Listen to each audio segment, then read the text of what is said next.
Morning বন্ধুরা, চান টান করে চলে এসেছি। পুজো সব জোগাড় জান্তি হয়ে গেছে। চলো আমার দুই গোপালকে মালাগুলো পরিয়ে দিই।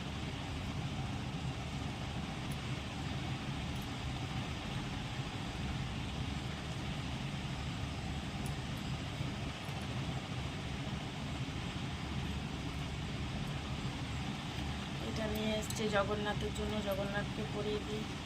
আর যে বাদ বাকি ঠাকুরগুলো আছে তাদের জন্য এনেছে। চলো মালাগুলো পরিয়ে দিই, ওদেরকে খেতে দিয়ে দিই, সাজিয়ে গুছিয়ে নিই, তারপরে দেখাচ্ছি।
আবার খাওয়া হয়ে গেছে, বসে আছে। এবার তুলে দেবো থালা গ্লাসগুলো, সব ঠাকুরের থালা গ্লাসগুলো তুলে দেবো।